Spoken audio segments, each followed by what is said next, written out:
Olá, muito boa noite a todos. Nós estamos ao vivo para todo o Brasil pela Rede TV em HD e eu agradeço muito a sua audiência, o seu carinho, a sua confiança. Muito obrigada a você que fica em casa nesta sexta-feira à noite e obrigada também a todos que participam, mandando perguntas e que fazem esse programa junto com a gente. Um beijo para todo o pessoal do Twitter. Aqui a gente pode mandar beijo, tá? Ike Batista. No Brasil, esse nome já foi sinônimo de riqueza, de poder. Mas em 2012, o dono do Império X, que chegou a acumular uma fortuna estimada em 30 bilhões de dólares, todo esse dinheiro na época era superior ao PIB de países como Paraguai e Bolívia. 3 anos depois, ele viu esse império se desfazer. E hoje ele fala ao vivo a uma televisão brasileira. Embora redes de TV, jornais e revistas de todo o país tenham solicitado estar presentes aqui nesta noite, por um compromisso com o nosso convidado, essa entrevista será exclusiva da Rede TV. Então vamos lá, vamos receber Ike Batista, por favor.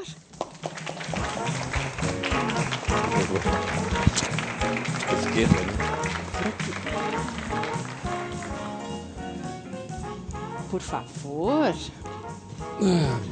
Antes de começar a entrevista, a gente separa sempre alguns vídeos e algumas fotos para os nossos convidados. O seu primeiro vídeo é esse aqui. I'll be back. Você é um cara de frases de efeito, né? Mas roubou essa do Schwarzenegger e acabou ficando mais famosa aqui no Brasil como autor. You're back. I'm back. Só que como você ficou muito tempo sem falar, a gente vai ter que voltar um pouquinho no tempo, claro, até chegar à parte em que você está de volta. Então, primeiro quero agradecer essa camiseta que eu ganhei. Essa camiseta é bem recente, né? Recente. É recente. Tudo pelo Brasil foi uma hashtag que ficou nas redes sociais. Isso. Das pessoas que te apoiam. Perfeito. Por quê? No Rio de Janeiro. Acho que apoio porque vários trabalharam comigo, viram os projetos que nós colocamos em pé no Brasil. Eu imagino que você possa mostrar algumas coisas sobre esses projetos. E, enfim, no fundo, projetos reais que são legados que vão servir aos seus e aos meus filhos. E é importante mostrá-los, porque foi investido muito dinheiro nesses projetos. Olha, acho que pouca gente tem noção que desde 2008, nós investimos 90 bilhões de reais, né? Essencialmente setor privado. Então, você vai ver, provavelmente, espero que você tenha algumas imagens desses projetos que são legados para o Brasil, para todos vocês. Antes, vamos falar um pouquinho da família, porque assim foi um longo período de silêncio e eu imagino também para preservar a família. O Thor recentemente deu uma entrevista a uma revista, disse que sofreu de depressão na época em que os negócios começaram a dar errado, que tomou remédios. E eu gostaria de falar com você sobre esse período também, porque você não falou ainda. Claro. Olha, quando você... Nas empresas que nós criamos, eu tinha 5 empresas listadas na Bolsa. E uma delas, a de petróleo, falhou. Ela, na verdade, foi quase que uma âncora. Ela puxou todas as outras empresas que tinham projetos extraordinários para baixo. É assim. Infelizmente, a exposição de 5 empresas foi algo inédito no mundo. Não tem algo igual no mundo. Ou seja, a captação de recursos para construir todos esses empreendimentos é algo que jamais foi feito no mundo. Nós conseguimos fazer, obviamente, pela ousadia dos projetos, pela qualidade deles. O petróleo não funcionou. E, na verdade, por ter construído 12 minas, né, 10 de ouro, mundo afora, 2 de minério de ferro, você fica meio autoconfiante demais. E quando eu fui encarar o petróleo, achando que, como eu tinha ganho áreas na bacia mais rica do Brasil, que é a Bacia de Campos. Bacia de Campos, exatamente, onde a taxa de sucesso da Petrobras chegou a ser 63%, ou seja, de cada 10 furos que você fazia, 6,3 furos você acertava petróleo. E, de fato, nós encontramos petróleo. Só que a produtividade desses campos foi 1/4 do que a gente previa. Mas teve petróleo. Tem petróleo. Só que se ele não sai, se as rochas são complexas, isso é do business, né? É do setor. E aí eu posso até falar que, curiosamente, as perspectivas que se falava do pré-sal da Petrobras, se imaginava que os campos iam produzir X e hoje eles produzem 3X. Tanto que a Petrobras tem um recorde mundial de produzir mais de 700 mil barris num prazo curto. Teria sido diferente para você se você tivesse conseguido um dos blocos do pré-sal? Olha, aquela previsão que eu fiz, que eu não quero repetir de novo, ia se configurar. Porque eu, nesses 5 anos na OGX, nós furamos 110 poços. Se você perguntar a Magda Chambriand, que é presidente da ANP, ela vai dizer que isso é um recorde de performance. Então, o setor privado, quando faz bem. Só que tem que achar petróleo. As nossas áreas, infelizmente, não tinham a produtividade que a gente esperava. E eu apostei demais nessa área. O nosso programa é assim, as pessoas vão mandando as perguntas pelo Twitter e a gente tem o Mauro Talhaferri, que também faz as perguntas que chegam pelas redes sociais e as dele aqui. Boa noite, Mauro. Boa noite, Mariana. Boa noite, Ike. Boa noite para todo mundo. A gente vai resumindo algumas perguntas que o pessoal vai mandando pela hashtag Mariana Godoy Entrevista, pelo Twitter. Também algumas perguntas que foram chegando para a gente durante a semana. O senhor comentou sobre as previsões que fez para os campos de petróleo e a consequência que isso teve na sua empresa e que levou todas as empresas junto com elas. O César Augusto, por exemplo, ele levando isso em consideração, o senhor sabe que muitos investidores perderam dinheiro junto com o senhor. Ele pergunta o que o senhor teria a dizer a todos esses investidores, principalmente aqueles pequenos investidores que perderam suas economias por causa das suas empresas. Claro. Olha, eu fracassei, né? Eu apostei nessas áreas, a produtividade não era o que eu imaginava e perdemos. Só que perdemos juntos, né? O maior perdedor de tudo isso, eu ainda tenho as ações que eu tinha atrás, eu tenho até hoje. Aquelas ações que foram liquidadas porque pertenciam a um credor meu. Agora, eu continuo com as mesmas ações que, eventualmente, esse acionista tem hoje. Então, enfim, apostamos em algo junto, queríamos junto ganhar 5 vezes, enfim, não aconteceu, perdemos juntos. Mas o maior perdedor nessa história fui eu. Vamos ver, então, a gente também costuma fazer perguntas para as pessoas na rua. Vamos ver como é que o brasileiro enxerga o Ike Batista. É um empresário aí que foi à falência esses tempos aí. Ele foi à falência? Acredito que sim, deve tá pobrinho, coitado. Eu sei que ele estava envolvido em uns escândalos aí, mas eu não lembro muito bem. O filho dele também é muito rico, né? É um gato. É o rico que ficou pobre. É isso, Ike. As pessoas agora têm essa percepção. É o rico que ficou pobre. É o que elas estão falando. Você ficou pobre? Olha, eu criei uma fortuna assim, excepcional num período curto, porque eu sei criar esses negócios, né? E o que eu decidi fazer 2 anos atrás, quando a crise começou e nós tivemos que informar da improdutividade dos nossos poços? Eu decidi, olha, vou acertar a conta com todo mundo o mais rápido possível. Muito bem, eu estou aqui porque hoje é sexta-feira, né? Hoje é Teve um feriado. Na segunda-feira, eu paguei a última dívida que eu tinha com o BNDES. Essa era uma pergunta dos nossos telespectadores também, que queriam saber. O Robson Carvalho perguntou como é que ele vai devolver os 10 bilhões ao BNDES. Então, para o Robson, a resposta é que não deve mais nada? Você vê, né? Quer dizer, muita gente mal informada fica repetindo essa notícia que eu devo 10,2 bilhões ao BNDES. Primeiro o seguinte, é importante esclarecer a todos brasileiros, contribuintes que pagam impostos, o seguinte: quem me emprestou dinheiro, o BNDES foi um repassador de dinheiro que foi assegurado por todos os bancos privados que auditaram todos os meus projetos. Então, em primeiro lugar, o BNDES não teve risco zero. Então, se o BNDES, se o projeto não funcionasse, os bancos teriam que pagar isso. E quem fez a auditoria dos meus projetos foram os bancos. Bancos esses que auditaram os projetos e também só entraram nos negócios porque eu tinha todo o meu patrimônio em garantia desses ativos. Tá?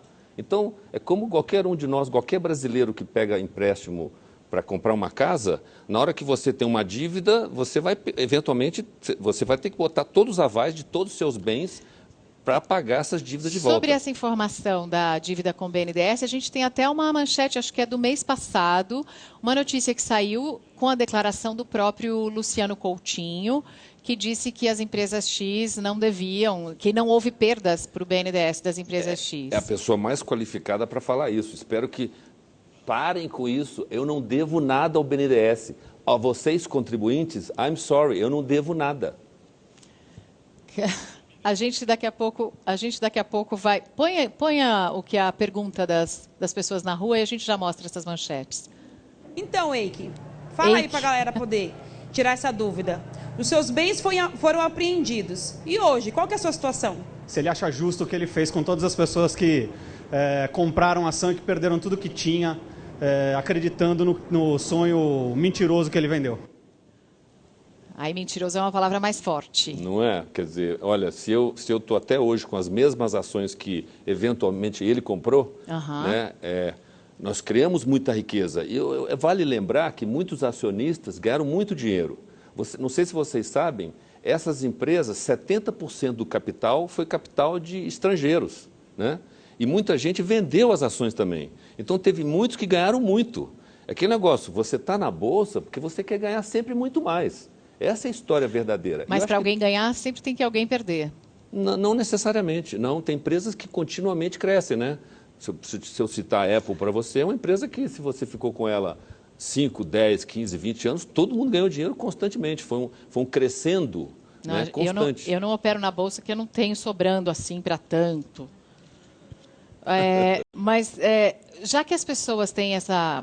A moça quer saber como é que você está hoje. E eu perguntei se você tinha ficado pobre. Na verdade, como foi notícia em todo lugar a apreensão dos bens, eu acho que isso é que acabou mexendo um pouco mais com o imaginário das pessoas. Claro. Porque um dia você acordou muito cedo com policiais à porta da sua casa, levando seus carros... relógios... Telefone celular, eu sei. Estávamos trocando mensagens pelo WhatsApp e eu perdi o contato. Sumiu. Então, alô, Polícia Federal, estava atrapalhando aqui a entrevista em andamento. Demorou meses para conseguir seu telefone de novo. É uma invasão à privacidade. Eu quero saber qual foi a sua reação naquela hora. É uma pergunta horrível de fazer, mas é assim, como é que você está se sentindo? Não, olha, se você tem a consciência que sempre fez a coisa certa e fala a verdade, sabe, aquilo foi uma surpresa, né? O cara te invade a sua casa de manhã cedo, eu declarei suspensão ao juiz, o juiz ficou furioso, né? E atacou com todas as armas que tinha, enfim, graças a Deus a justiça foi feita logo em seguida. Então, teve, digamos assim, um abuso, mas também, logo, rapidamente, a justiça se corrigiu e entregou os bens de volta. Quando você fala rapidamente, pelo menos um mês se passou, né? Tudo bem, mas um mês não foi muito legal, não. Qual foi a sensação quando você ficou sabendo que o juiz estava usando o seu carro? Olha, eu acho que todos os brasileiros iam se sentir violentados, né? Acho que esse abuso de poder não pode acontecer com nenhum brasileiro. Então, se fizeram comigo, imagina o que fazem com o resto dos brasileiros. Então, eu acho que bom, se eu fiz alguma coisa pedindo a suspeição dessa pessoa, porque ele já foi muito agressivo, ele não aceitava a defesa. Enfim, o importante é que a justiça foi feita, e isso, no fundo, no contexto que importa. Então, sofri sim, lógico. E depois disso acabaram surgindo outras suspeitas, até em outros casos, de outros juízes, por exemplo, usando imóveis de herança, de processos que não tinham andamento, mas os imóveis eram usados por juízes. Acaba sendo um bom desenrolar das coisas. Agora... Eu acho que a mídia investigativa, da mesma maneira que eles foram agressivos na hora de interpretar que o juiz estava fazendo a coisa certa, a mídia também, na hora que viram que ele estava errado, foi correta em mostrar que o juiz estava errado. Então, graças a Deus, houve os dois lados, né? Sim. Foi agressivo, mas também foi justo na correção. Quando houve a apreensão dos seus bens, você se sentiu mal representado nas notícias que saíram?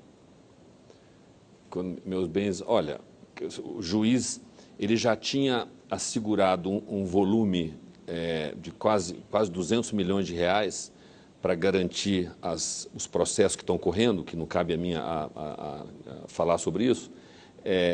Então, aí, de repente, depois da suspeição, ele simplesmente ligou a metralhadora giratória e fez a loucura que fez. Entendi. Então, aí óbvio que foi...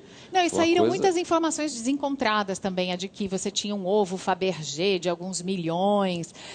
A gente tem até uma foto, eu acho, do juiz com o ovo Fabergé. Quer dizer, esse tipo de exposição...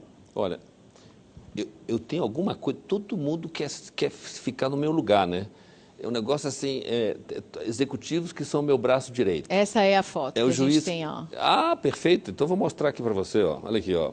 Esse ovo, 34 milhões de dólares, de acordo com a mídia. Vamos leiloar ele agora? Quer leiloar ele agora, por favor? Quem dá mais? Aí, lances aqui na plateia. Doado. Você pode escolher a instituição de caridade, por favor. É? Mas é sério? É, lógico, por favor. Gente, ganhei um ovo Fabergé. Aqui, pode doar. Vamos dar um close nele, então. Tá aqui o close do Fabergé. Deixa eu pôr perto do meu anel. O meu anel vale mais que o ovo, tá, gente? É lindo. Mas Foi comprado no Free Shop de São Petersburgo. Então ele é um ovo mas russo. É muito valioso. Já que a gente vai leiloar, a gente quer captar bastante recurso para doar. Mas olha só que coisa. É sério? Fica pra gente? Todo seu. Então, vou deixar aqui na caixinha. Aposto que quem comprou nem foi você, foi a Flávia. Foi. Foi? Foi mesmo? Foi.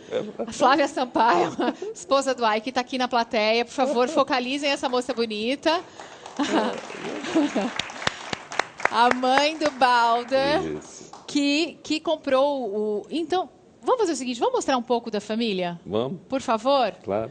Fotos da família, então, no telão. Já que a gente mostrou a Flávia, vamos mostrar as crianças. Essa é você, criança. Quem sou eu? Acho que você é o que está ao volante. É isso aí. Tá bom. Isso. Já gostava de carros desde criança. Você vê, né? O outro é seu irmão mais velho. Esse é você com Thor. Sou eu com Thor e o Thor ali na esquerda, ali, exatamente. Pode encher a tela das pessoas em casa, porque depois fica todo mundo reclamando. Eu não consegui ver a foto, não consegui ver a foto. Aí, os três. Os três. Então é o Balder, que vai fazer quantos anos? 2 anos agora, dia 19. É o Olin, o Thor, ali praticamente, enfim, um com 5, eu acho que um com 3 anos. E depois os dois já mais crescidinhos. O Olin ainda um pouco gordinho, não vai gostar de você ter trazido essa foto, tá? Não. Você tem uma melhor dele ou não? Não. Só no Instagram dele, mas não peguei, né? Não quis ser invasiva. Ele emagreceu. Que bonitinho, o seu mais novinho, todo sério. Vocês querem mostrar mais fotos? Vamos lá. Tem mais? De onde? Essa é da época que você ia para a Amazônia? Você vê, essa é a minha época de garimpo. Serra Pelada mesmo. Não fui para Serra Pelada. Pelada... estilo Serra Pelada. Isso. Mas Serra Pelada era da Vale do Rio Doce. Eu nunca me meti com nada da Vale do Rio Doce. Então, diga isso. Seu pai, o pai do Ike Batista, gente, aqui comigo. Ele é Zé Batista, presidente da Vale do Rio Doce, foi ministro. E a lenda, ele te deu um mapa da mina. É verdade? Mais uma lenda. Tá bom. Olha lá. A primeira mina de ouro que eu coloquei em produção, em 1980, eu tinha 24 anos, foi em Alta Floresta, no norte do Mato Grosso. A Vale não tinha nada naquela região. Segunda mina que eu coloquei em produção no Brasil foi no Amapá, mina de ouro. A Vale não tinha nada na região. Na verdade, quem tinha era aquela empresa KM, do falecido Dr. Antunes. A Vale não tinha os negócios, mas tinha o mapa ali dizendo mapa? Aqui tem isso, aqui tem aquilo. Isso não existe. Ou você tem as áreas que lhe pertencem, né? Que você vai negociar, ou ela vai me repassar para eu mexer lá. O importante é que a Vale se concentrou nos 2 pré-sais minerais que ela tinha, que são as áreas de Minas Gerais e todo o complexo de Carajás, que eram vários portugais de áreas. E ali dentro eu nunca cheguei nem perto daquilo. Meu pai, nós somos 7 filhos, uma menina, minha irmã, e 6 homens. Ele nunca deixou ninguém chegar nem a 10 quilômetros perto, nem da companhia principal, nem das subsidiárias. Então era show.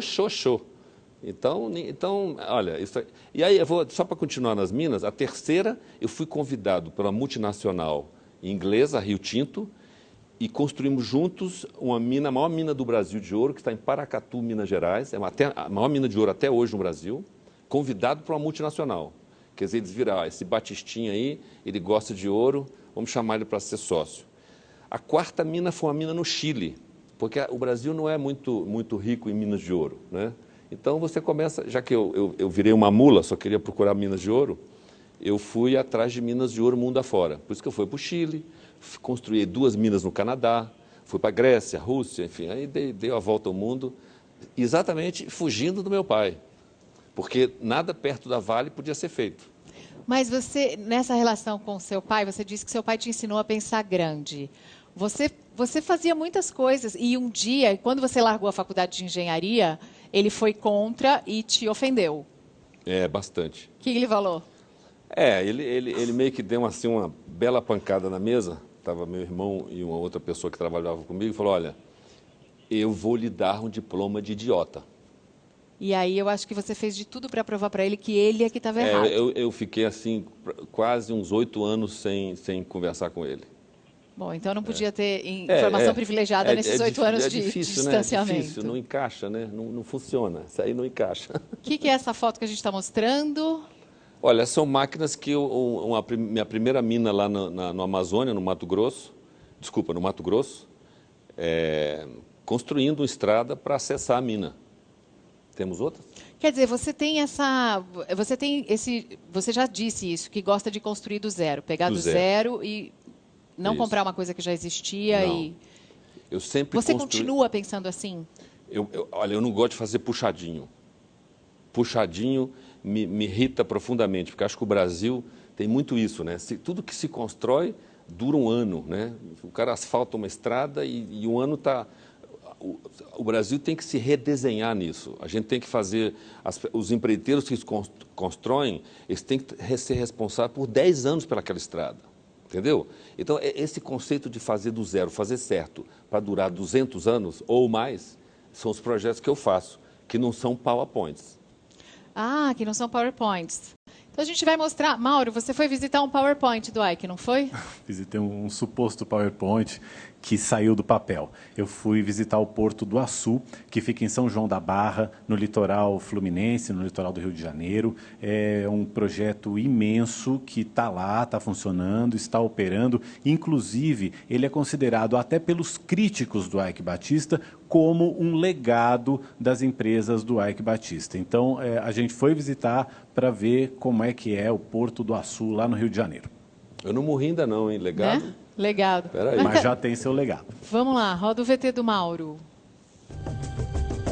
O Porto do Açu foi pensado para atender setores da economia que movimentam grandes volumes e, por isso, precisam de navios e estruturas gigantes. São 90 quilômetros quadrados, com capacidade prevista para receber 47 cargueiros simultaneamente.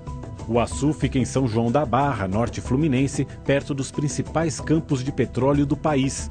Também está ligado à mina de Conceição do Mato Dentro, em Minas Gerais, pelo maior duto do mundo para minério de ferro. Uma tubulação subterrânea com 529 quilômetros de extensão. O duto leva o minério diretamente para o terminal externo do porto, capaz de receber os maiores navios de carga do planeta e com profundidade que poderá chegar aos 23 metros. O outro terminal do Açu é interno. Uma enorme operação de dragagem criou um canal artificial de quase 7 quilômetros de extensão, 300 metros de largura e 14 metros de profundidade. O futuro planejado para o Açu é de um complexo industrial, que deve empregar cerca de 50 mil pessoas. 90% da área ainda serão negociados para a instalação de empresas. Hoje, há 6.000 trabalhadores no local, atuando na operação do porto, nos canteiros de obras e nas 5 empresas que já se instalaram no complexo. Ike Batista é o idealizador do Porto do Açu, projeto que começou a sair do papel há 7 anos, tocado pela LLX. Com a crise, ele repassou o controle da empresa a um fundo americano. Ike tornou-se sócio minoritário do porto. Um dos obstáculos para o desenvolvimento do complexo é a precária estrutura de transporte terrestre. 2 ferrovias previstas pelo governo federal podem beneficiar o porto: a ligação entre Anápolis, em Goiás, a Campos, no Rio, e o trecho entre Vitória, no Espírito Santo, e o Rio de Janeiro. Essas ferrovias permitiriam ao porto investir no transporte de grãos, bauxita, veículos e contêineres. Atualmente, o que está a pleno vapor é o carregamento de minério de ferro. O metal que chega pelo mineroduto fica estocado em grandes pátios à espera de ser embarcado. O minério de ferro sai do pátio de estocagem, que fica lá na outra margem, a perder de vista, e segue por essa esteira, que tem aproximadamente 7 quilômetros de extensão. Ela segue por aqui até chegar naquela ponte ali, de onde o minério de ferro é despejado no navio. Desde outubro do ano passado, quando esse terminal entrou em operação, cerca de 2.500.000 toneladas de minério de ferro já foram carregadas em navios. Esse aqui é o 21º navio que vai sair carregado aqui do Porto do Açu. No mesmo terminal, acontecem as obras do cais para transbordo de petróleo. As primeiras operações devem ocorrer no ano que vem. Propulsor do desenvolvimento ou apenas mais uma ideia ambiciosa, o Açu é dependente, sobretudo, de tempo. Mas num projeto assim gigante, até as discussões sobre ele assumem grandes proporções. Até as discussões sobre o Açu. PowerPoint. Parabéns. Essa história de PowerPoint magoou você? Pode falar. Mas, PowerPoint? Tem que achar graça. Engraçado, parece que tem um vácuo. Eu não sei se é um jornalismo, os jornalistas que não conhecem esse tipo de estrutura, o que é o resultado disso, ou mesmo academia, né? Porque talvez foi falha nossa de não chamar professores de faculdade para entenderem que o porto do futuro do Brasil é esse aí. Então, se chinês quer vir para o Brasil construir uma estrada de ferro, ele quer construir uma estrada de ferro que vai parar num porto que funcione. E não um que tem atrasos de 30 dias para você desembarcar o navio, né? Carregar ou descarregar. E isso aqui... Esse porto é o mais moderno do Brasil? Olha, esse porto é o maior porto indústria do mundo. Qual é a diferença dele em relação aos outros? Por que ele é tão melhor? Porque, primeiro, pelo calado, né? Você consegue operar com navios... Calado é a profundidade. É o tamanho do navio que consegue entrar por causa da profundidade do mar ali perto. Quer dizer, não adianta você querer aterrissar com um jumbo no Santos Dumont, né? Imagina um jumbo aterrissando no Santos Dumont, ele vai parar dentro d'água. Não dá. Então, calado, todo o tamanho de navio, o avião, precisa de algo adequado para você parar.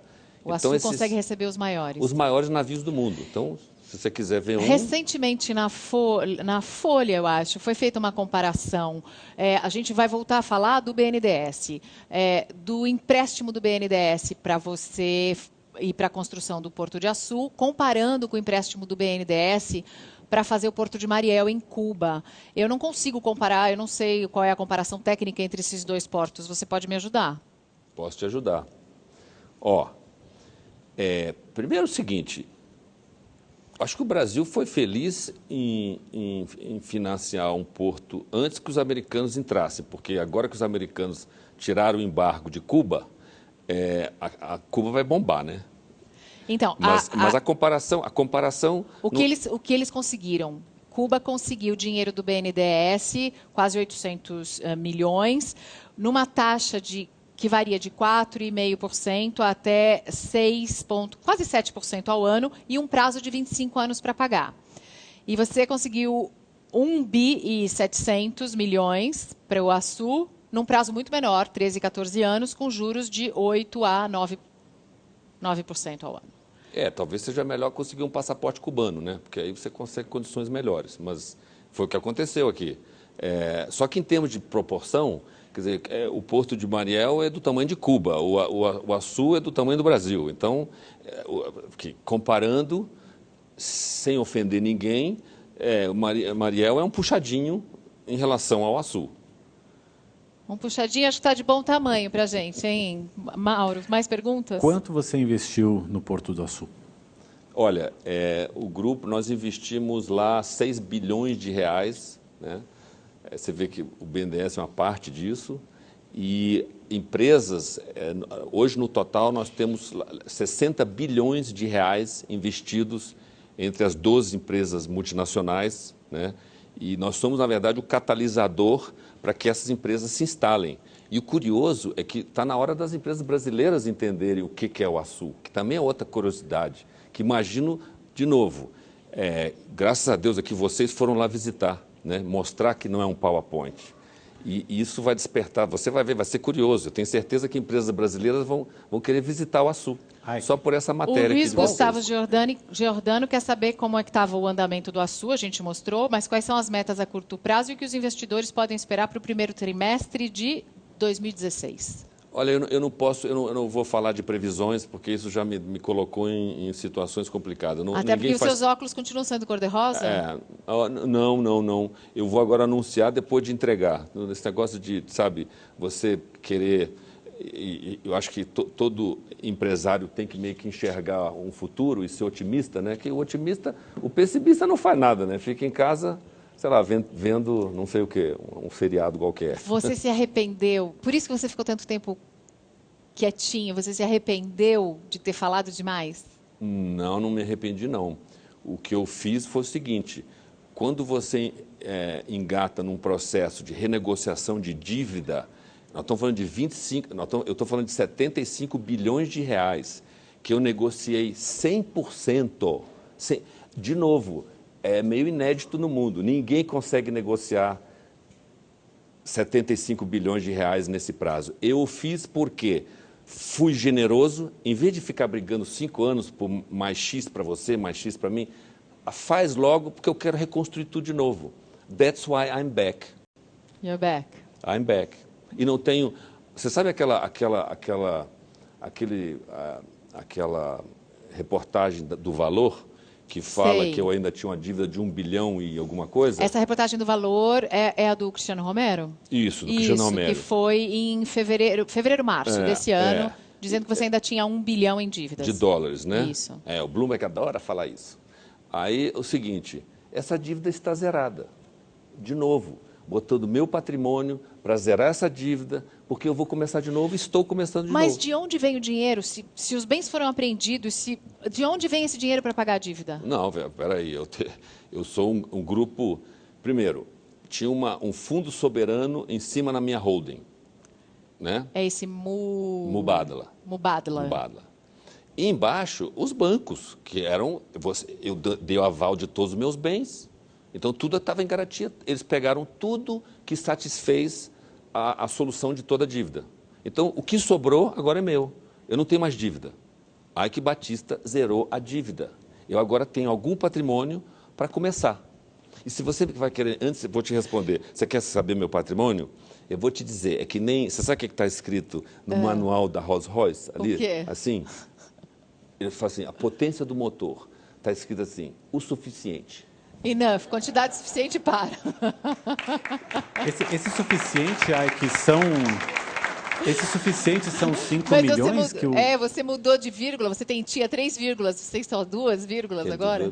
Vírgula é como os americanos mostram os números. É o suficiente. É o suficiente. Esses suficientes são os 5 milhões de dólares anuais que o fundo... Mubadala. Esse fundo dos Emirados Árabes ficou de te pagar por ano? E, segundo lugar, eles estão pagando? Presta atenção. Você acha que alguém que criou mais de 10 empresas de $1 bilhão, você acha que isso é o suficiente para remunerar e fazer começar tudo de novo? Quais são? Você achou que eu ia perguntar do seu patrimônio? Não ia. Eu ia perguntar o que você vai fazer agora. You're back? O que você está fazendo agora? Olha, vamos esperar a nossa próxima declaração de imposto de renda no final... Quando é que é? É março, abril do ano que vem? Mas você não vai falar qual é o próximo que eu estou negócio? Fazendo? Olha, Eu sempre gostei de coisa de ruptura. Este porto é uma ruptura pela eficiência.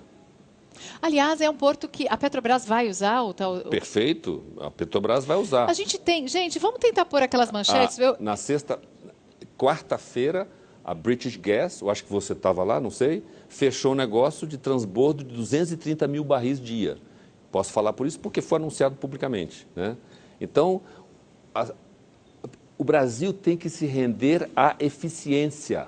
Esta é a palavra mágica. Coisas que foram planejadas de longo prazo, tá certo? E tem que ser barato, o barato eficiente, concorda? Então, a escala do açu vai dar um choque de eficiência para toda a operação do pré-sal do Brasil, que é gigantesca, caso o petróleo se mantenha nesses 60 dólares, 65 dólares que está hoje.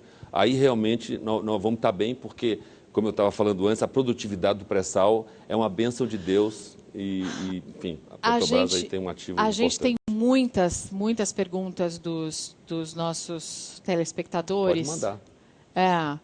A Ismênia Araújo acha que você...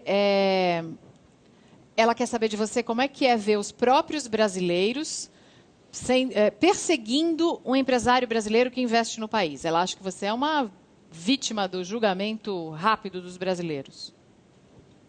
Você se considera uma vítima? Sabe, eu vou mudar a pergunta. Você se sente injustiçado? Sinto, sim. Sinto.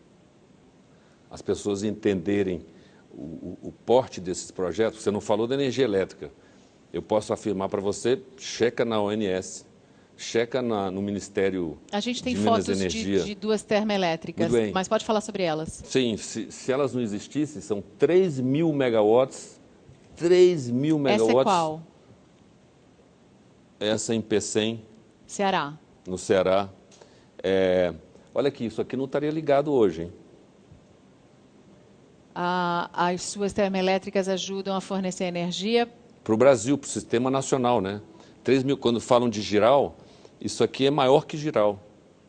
As plantas que eu construí no Ceará, e no Maranhão, em São Luís e no interior do Maranhão, com gás que eu descobri no maior campo de gás em terra. E isso ainda é seu? Não, no fundo, isso para eliminar as dívidas, tudo foi para os credores. Para eliminar as dívidas, o que sobrou de todas as empresas X, o que sobrou para você? Pequenas participações desses ativos, né?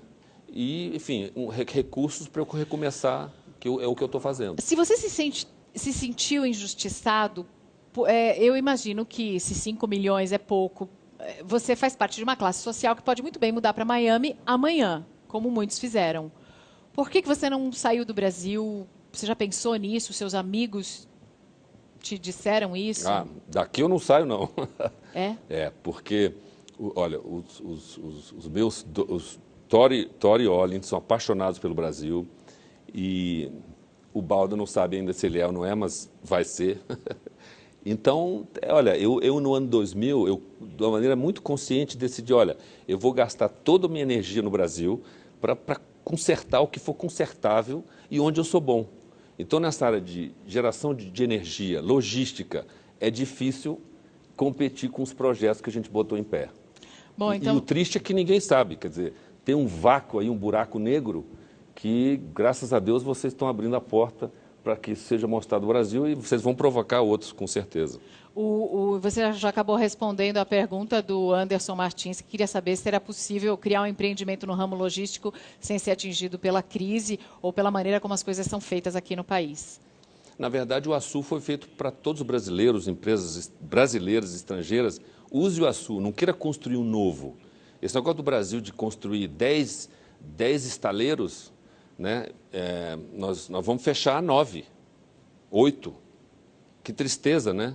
Quer dizer, é uma falta de entendimento do que deve ser feito, onde se deve concentrar recursos e fazer... A gente podia ter feito 2 melhores estaleiros do mundo, com a melhor tecnologia japonesa ou coreana. Eu, por exemplo, no açu trouxe os coreanos.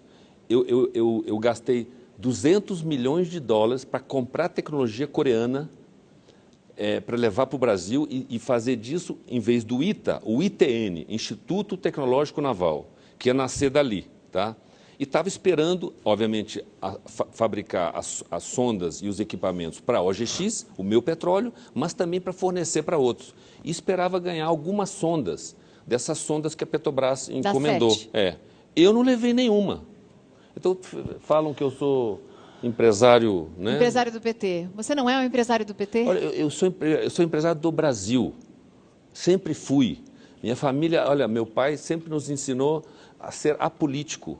E eu tenho operações no estado do Ceará, que é o Cid Gomes, que é do PSB, né? Tanto partido 32 que partidos. Eu me confundo um pouquinho, me desculpem. Em Minas Gerais, da Anastasia, e PSDB. antes do Anastasia, do PSDB, o senador Aécio. Então, nós temos projetos em todos esses estados. Eu lá tenho que ser de algum partido? Tá certo? E se fosse, estaria eu nesse problema? Mas é porque as pessoas acreditam que você tenha sido favorecido durante o governo Lula e Dilma, durante o governo PT. Se tivesse me dado os 10 bilhões de reais do BNDES, eu até diria que sim. Bonito. Não levei nada. Ou um bloquinho do pré-sal? Ou um pedaço do pré-sal. Imagina meus 110 furos que eu furei se eu tivesse furado o pré-sal. Olha, eu garanto a vocês que teria mais 300 mil barris de produção para o Brasil. Quanto no final você recebeu mesmo de fato do BNDES? Do BNDES, de novo, o dinheiro o Tesouro repassa ao BNDES literalmente a custo zero. Ele vai e empresta as taxas que você falou ali. Então, tudo que ele ganhou nessa diferença, o BNDES, essa história que perdeu comigo, o BNDES ganhou comigo. Vai lá no balanço. Tem um negócio chamado BNDES transparente. Está né? nessa transparência. Por favor, no mundo da internet, se informem. E não deixem os desinformados desinformá-los. A gente tinha essa manchete aqui, eu não sei, eu pedi, quando estiver pronta, Mauro. Deixa eu aproveitar para fazer uma pergunta que está chegando, que é bastante, é uma questão que é feita constantemente, que é em relação ainda a dívidas, que é a questão desse put não realizado na OGX, que seria da casa aí de mais de R$1 bilhão. Por exemplo, o Ismael Carvalho, ele pede para que você esclareça essa questão, por favor. Claro. Olha, a OGX tinha uma dívida de 5,7 bilhões de dólares com os credores. Esses credores, assim, passaram a ser os maiores acionistas da companhia, né? Eles na verdade, controlam a companhia. E eles cancelaram o meu put por essa negociação. Eu não fiquei negociando anos com eles. Eu aceitei todo o pedido do credor, que no fundo é ele que manda nessa hora, né? Ele que é dono, né? É que nem qualquer cidadão comum que tem uma dívida com o banco, infelizmente é o banco que acaba mandando em você. Você vai ter que entregar o que você se comprometeu. E eu entreguei assim de uma maneira muito rápida. Então, nos Estados Unidos, e eram credores estrangeiros, não é vergonha você fracassar. O que é vergonha é você não negociar de peito aberto, né? De kimono aberto. Foi o que eu fiz. Isso foi compreendido. E, nesse contexto, a put foi cancelada. Tão simples quanto isso. Você disse que não deve para ninguém. Alguém deve para você? Se alguém me deve... deixa eu ver. Não pensei nisso. Você sabe que quando olha, talvez... Vou te dizer. Talvez os mais de 100 executivos que trabalharam comigo... que estejam felizes onde estão, mas eu acho que aquela crítica que vem deles é uma coisa assim que eu não acho saudável, sabe? Devia ter um santinho meu na casa deles, assim, né? E toda manhã cedo dá um beijinho nesse santinho que deixou tanta riqueza para eles, tá certo? Que toquem as suas vidas, mas aí dívida... Esses executivos ficaram ricos com você? Levanta você, acho que sim. Eu sei que alguns ficaram milionários, que viram bastante dinheiro aproveitando a subida. Claro. Mas é que as pessoas... Você é um bom vendedor, tem uma boa oratória, tem um jeito de se apresentar que convence. Então, isso acabou fazendo diferença. E até por causa disso, agora vem as críticas. Claro. Mas, se você vê... O que é o Brasil hoje? Quando você empreende projeto desse tamanho, que é um pouco difícil para as pessoas, enfim, entenderem a magnitude dessas coisas, o Brasil, na execução desses projetos, quando você é muito bom, você atrasa 2 anos. Virou meio que uma realidade do Brasil, né? Porque você, olha, as pessoas que estão lá construindo têm o direito de fazer greve. Então, você para mesmo, para 1 mês, 2 meses. É meio que o resultado da nossa democracia. Tá ótimo, é assim, mas você tem que botar lá. O meio ambiente, ele no Brasil, eu acho que é importantíssimo a gente tomar conta do meio ambiente, não tem dúvida, e que as leis sejam super rígidas. Porém, no Brasil, o coitado do cara lá que assina, o diretor da agência, né, ele vai para a cadeia, né, se acontecer um vazamento de um projeto que ele aprovou, né? Então, deve ter um sistema de seguro e não bloquear um projeto que faz bem ao Brasil. Então, sabe, a sociedade Você é teria muito patriota, está aparecendo. É? Eu Muito. acho que sim, sou. O Luiz Pedro quer saber se você pensa em ser candidato. Já pensou em ser candidato a algum cargo político? Quem sabe? I don't know. Pode ser. Quem sabe? Olha, até hoje eu sempre servi melhor o Brasil construindo projetos. E eu tenho uma leva de novos projetos aí na área de biotecnologia, que eu acredito muito, coisas do futuro. Eu te liguei, você estava na Rússia. Liguei de novo, você estava indo para a China. Que negócios são esses? Não vai falar que viajou a lazer, que eu não acredito. Tem muita coisa que se origina no Brasil na área de biotecnologia, enfim, é isso que tem a ciência está chegando em tecnologia de ruptura. Quando eu falo tecnologia de ruptura, é onde você vai fazer algo que é 10 vezes melhor do que existe aí, né? Coisa que aconteceu na internet, onde as coisas simplesmente são 10 vezes mais baratas, 10 vezes mais rápidas, né? Então, existe isso ainda nesse campo e o Brasil é muito próspero para isso. Então, aí existe um interesse nesses países para esse tipo de Você está me dando só a dica, mas não está falando, Não, né? não vou falar também. Não vai falar. Não, Faz não vou, muito não. bem. Agora, pelo menos, uma mudança de Ike Batista. Não vai mais falar. Mauro, por favor. Houve um tempo, porém, você até já se penitenciou, e que você falava e que você divulgava muito as expectativas que tinha para suas empresas. E isso acabou gerando processos até para você. Você é acusado de manipulação de mercado, de uso de informação privilegiada, principalmente nas previsões que foram feitas para a exploração dos campos petrolíferos da OGX. Existe, inclusive, uma carta da empresa americana, que era a empresa que auditava as descobertas de petróleo da OGX. Essa carta foi assinada por um dos principais executivos, ele se chama John Wallace, e ele questiona as estimativas otimistas da OGX naquela época. Isso foi em 2011. Ike, você sabia que aqueles poços de petróleo não tinham tanto petróleo quanto estavam sendo anunciados pela sua empresa? Como é que isso confere se eu não vendi nenhuma ação que me pertencia e tenho elas até hoje? Não entendi a sua pergunta. Mas houve pessoas que compraram ações da empresa esperando um retorno em cima das previsões, das expectativas que eram criadas. Eu também. Eu também achava que nós íamos produzir. Até a conclusão final dos técnicos que fizeram o estudo final, quando o estudo final foi feito, conclusivo, tá certo? Aí a gente anunciou que foi em junho, julho de 2013. Foi essa data precisa. Só aí podia se falar que era conclusivo. Antes disso, ia ser uma especulação dos dois lados. Não podia se falar nada. Você optou, desculpa, Mariana, você optou por ouvir os mais otimistas?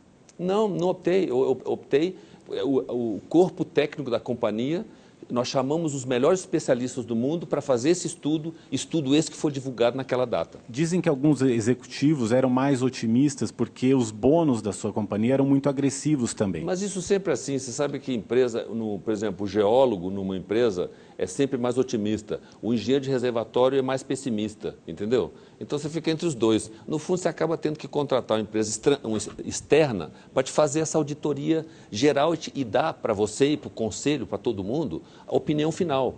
Então, o que foi, por exemplo, para mim, que criou tantas empresas de sucesso na área de ouro, eu não falhei construindo uma mina de ouro ou uma mina de minério de ferro.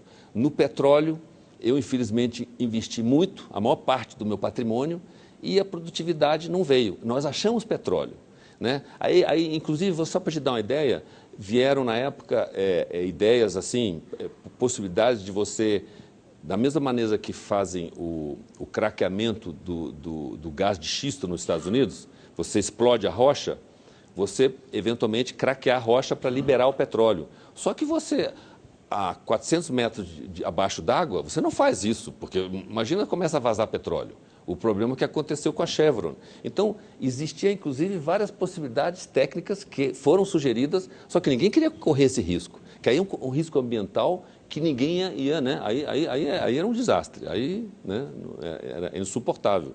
Mas, no fundo, o final dessa história é que a palavra final foi dada pela empresa que foi contratada pela administração, pelo conselho, para dar a pedra final, que foi, e eu aí não vendi minhas ações. Eu estou na mesma posição que o acionista.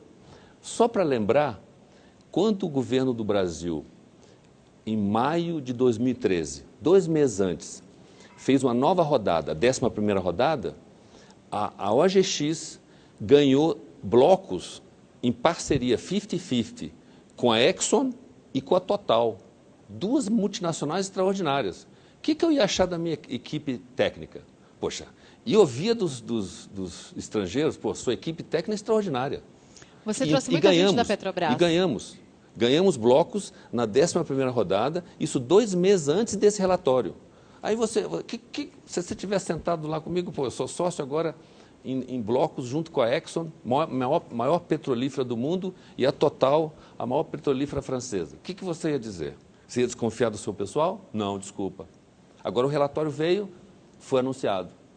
E eu estou na mesma posição que infelizmente, que esse acionista que junto comigo apostou, ele apostou comigo que a gente podia ganhar talvez 5 vezes, 10 vezes o dinheiro que a gente investiu. Senão eu não ficaria, eu teria vendido minhas ações. Então, eu, sinceramente... Você é um capitão que ficou dentro do navio e o navio afundando, perfeito, e você ficou no navio. Perfeito, perfeito. Fiquei lá até o final. Estou lá até hoje. Estou lá até hoje. Curioso. Então, é muito fácil, né? No Brasil, sabe, eu sou notista para qualquer tipo de coisa, né? O Fabergé, que vale 34 milhões de dólares, quer pagar 34 milhões de dólares nesse ovo? Não. Dou 10 agora. De dólar? 10 real. É um negócio assim, comigo tudo vira gigante, né? Tudo extrapolado de uma maneira, enfim, superlativa. Então é assim, eu sou um animal meio, né, um panda tropical, sei lá. Você chegou a ter um patrimônio de 30 bi. E quanto faturava? É que era muito desproporcional a isso. Esse foi o problema? Não, não é assim. Você quando investe em projeto de longo prazo, você fica investindo 5, 6, 7 anos. Essa cultura também não se tem no Brasil, né? E depois, de repente, você faz assim. Vum. A cultura no Brasil é o quê? Mais imediatista? É lógico. Você bota um gado no pasto e em um ano tem um bezerro. Aí você já ganhou dinheiro com bezerro. Você vai plantar cana, você colhe em um ano. Você precisava de mais tempo? Ah, 100%. Se você me perguntar, um dos meus erros foram ter criado um fundo nessa época para meio que comprar as ações, né, para elas não derreterem, porque o mercado de capitais ele cobra o resultado trimestral. Aí você tem um atraso de 1, 2 anos no seu projeto, afunda tudo. Você pode ter o melhor projeto do mundo. O mercado de capitais é esquizofrênico, ele te pune na hora. E ele é bastante emotivo, né? Saiu uma coisinha ruim, afeta todo o resto. É lógico, enquanto você está investindo. Eu brincava, né? Essas termoelétricas que você viu ali, custaram, a do Ceará, nós investimos 6 bilhões de reais. Ela só começa a gerar 1 watt de energia na hora que está tudo pronto. Aí você fica lá 6 anos investindo. Enquanto você não liga aquilo tudo, tem 6 bilhões investindo. Enquanto não liga, você não leva choque em lugar nenhum. E no balanço lá do trimestre, na Bolsa, prejuízo. Espera aí, prejuízo? Olha o curioso, no caso específico da energia. Essas plantas tinham 20 anos de energia vendida na frente. Tinha recebíveis de 20 bilhões de reais. E ninguém aguentava, não aguentou o atraso desse período. Que cultura é essa? Estamos fritos, né? Quando você faz a coisa certa. Olha, o certo não dura um ano só, não.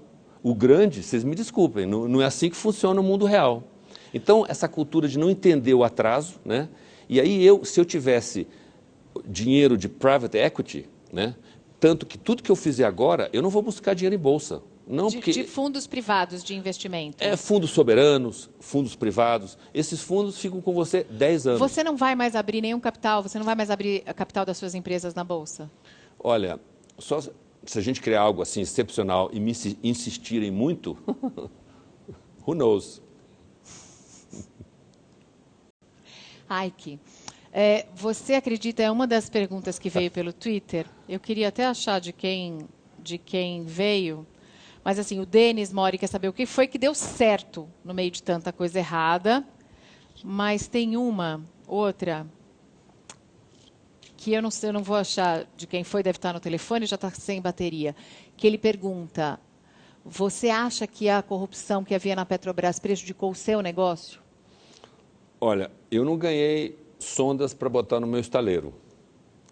Eu não usei as grandes empreiteiras que estão aí para construir meu estaleiro, meu porto, né? O Açu, que o Mauro foi visitar, foi construído por empresas espanholas, que até trouxeram tecnologia nova, né? Aqueles blocos gigantes, né? Não sei se você viu.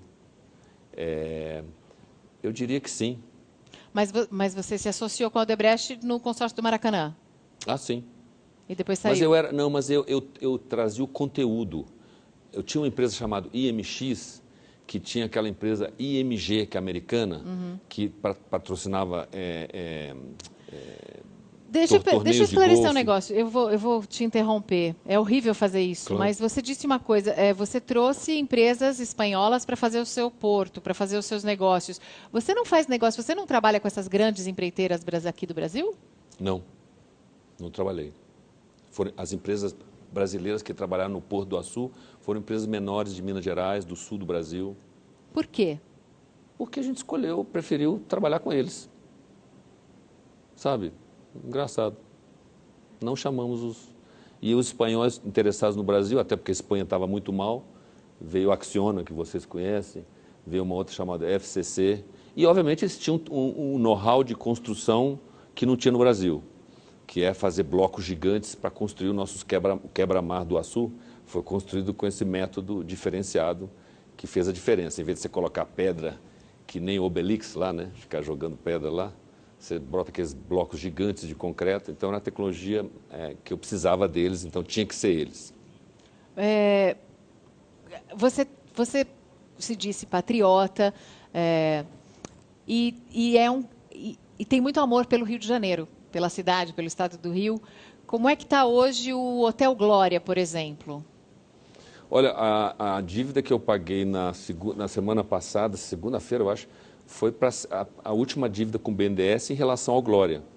Então, nós estamos engenheirando para que o Glória fique em pé e vire a Glória, uma glória para o Rio de Janeiro. Então, vai ser, se Deus quiser, um hotel de 5 estrelas especial. Até porque a localização é especial, né? Não, e vai ficar pronto para a Olimpíada. Vai? Não, não vai. Não vai. 2016? Não vai. Não dá mais. Essa minha negociação da minha dívida, houve muitos atrasos. Não vou prometer que vai ficar pronto para a Olimpíada, não. Só vou entregar quando estiver pronto. O Glória acabou sendo um bom negócio, pelo menos? Comprar por 80, vender por 200? É bom, né? Bom, né? Mas eu não entendi vendi. Eu não vendi, eu comprei de volta. Não entendi. Você comprou de volta? Explica o que aconteceu com o Glória. Você comprou o Glória por 80 milhões. E?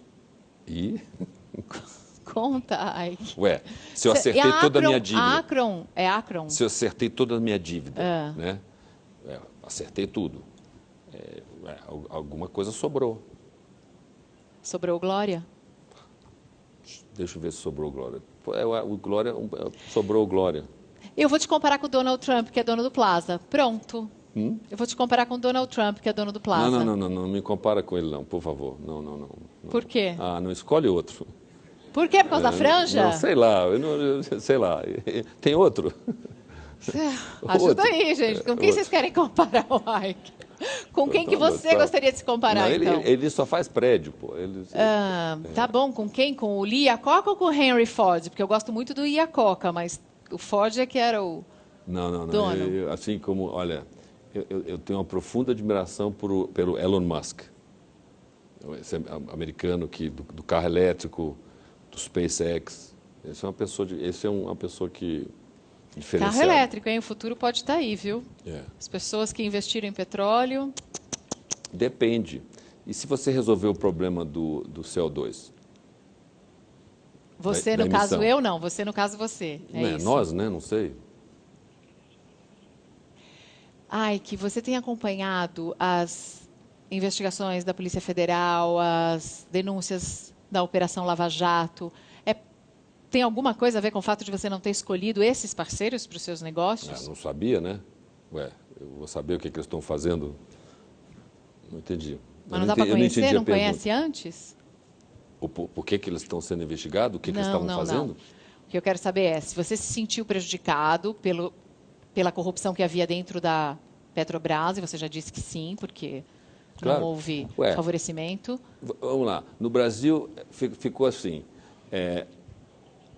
Eu desenhei o Açu para que quem quisesse eficiência se rendesse a ele.